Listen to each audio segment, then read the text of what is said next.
has power to push off the water. But when it starts losing the power, it slows down. Now, oftentimes, people try to sprint.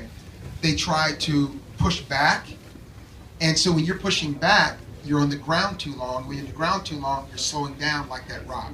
You want to be someone that pushes into the ground so that it keeps you tall.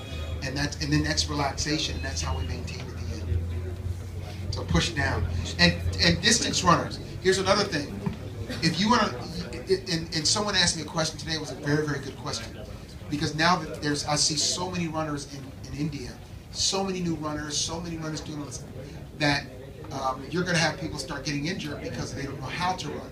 Well, my advice is, when you run fast as a sprinter, watch sprinters run, watch distance runners run, because you know what?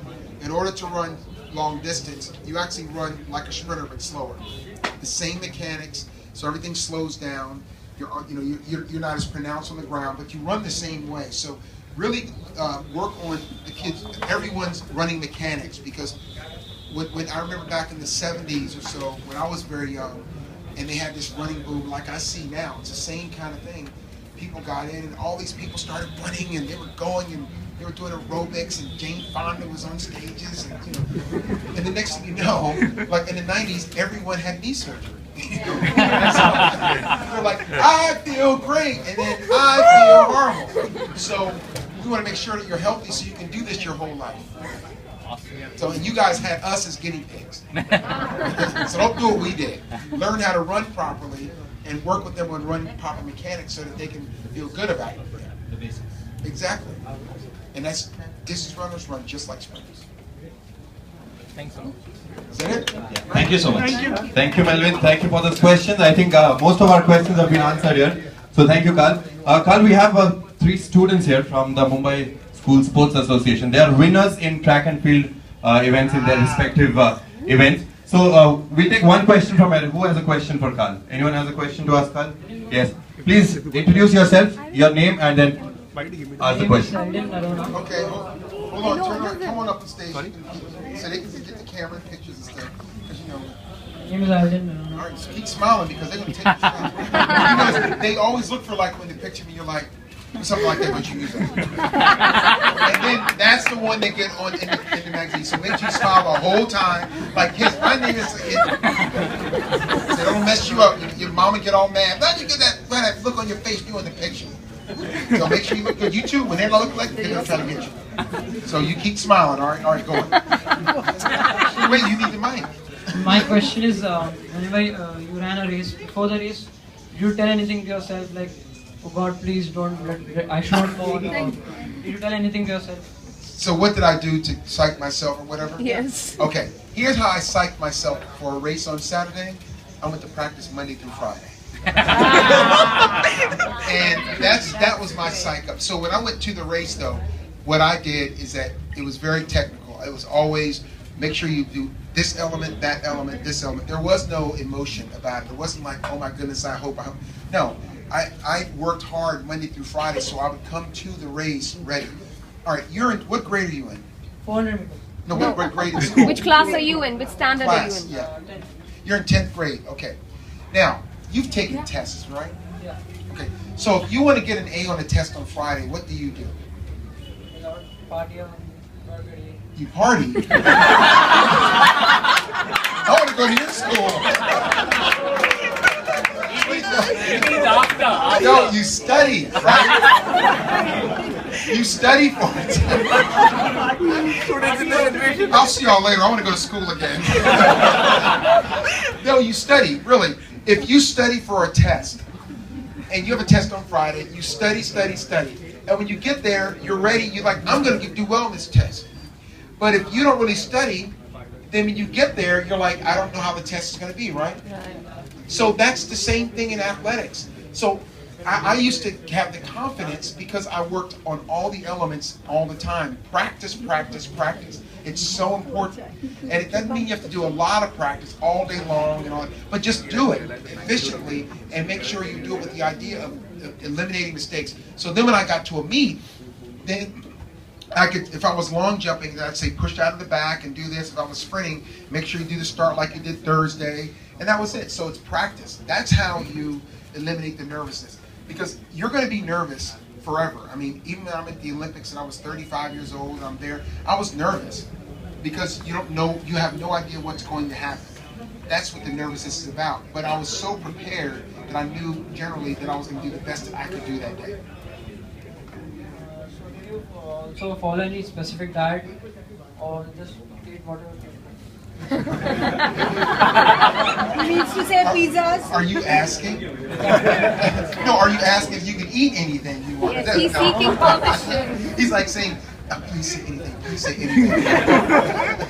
No, actually my diet changed over the years. The first half of my career, until I was 28, I just kind of ate what I wanted, but I was never really ate everything because my mother was a teacher. And she was a health teacher, so I was never big on sweets and things like that because we just never had it, and sodas and things. But I did eat all kind of meat and fish and chicken and everything. But then I changed my diet to a vegetarian diet when I was 28, and that was very good for me. And I did that because I wanted to get a better diet for my health to keep my weight down. So after I did that, all of my except for the 200, my 100 and long jump personal best happened after that. So I think the diet contributed to that somewhat. It helped me. I was able to eat more and do things, and I drank fresh juice.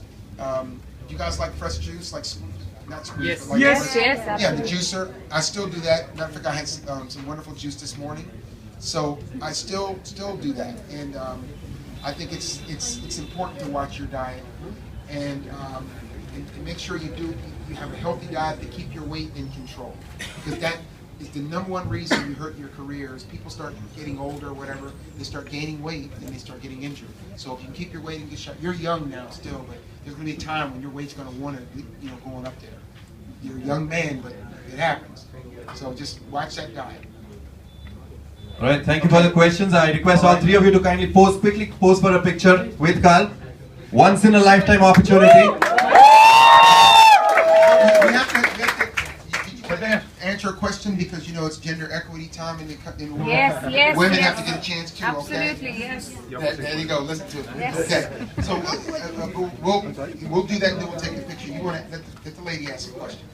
Come over here around. I'm Anushka Bandari, and this is my first year in athletics. So I want to improve myself in this field. So what can I do? Like what kind of training can Okay. I? What is your event? My event is 400 meters. Okay, you run the 400. And you're how old? I'm 12. Okay, you think about that? That's what people like me with gray hair do. Like, oh. Really, the thing about the 400 meters is obviously what a lot of times overtraining is a problem.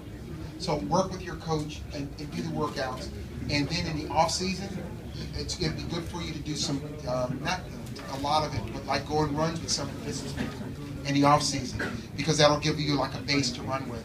And then just stay relaxed. Everything is about relaxation. So I tell sprinters, okay, you three just step right out in front of me. And step right there, and I'm sorry for their backs to you. So one good thing is that when you swing your arms, let me see your microphone.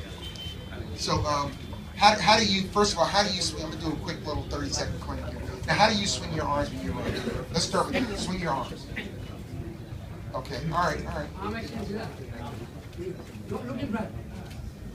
No, you don't look back, you went forward. Swing your arms. Right, see? Okay, go on. Okay, great. Okay, now, check this out. Now, when he swung his arms were the slowest, right, and the biggest, and that was the most efficient way to stroke, because your legs follow your arms. So what I will tell both of you is, your engine is your shoulder. So you want to make sure the arm comes up in the back, so you start the engine, and then you come forward. So if you see your thumbs when you stroke, now do it again, make sure you see your thumbs in the front. See your thumb. Now you can't see your thumbs. Don't look, bring them up to see your thumbs. There we go. Now it's more efficient. Same thing. You want to stroke, see your, wait, slow down. Don't worry, slow down. Stay tall and see your thumbs. Now, don't look down at them. Bring them up and let the engine get started. Start the engine and see your thumbs. Start the engine, see your thumbs.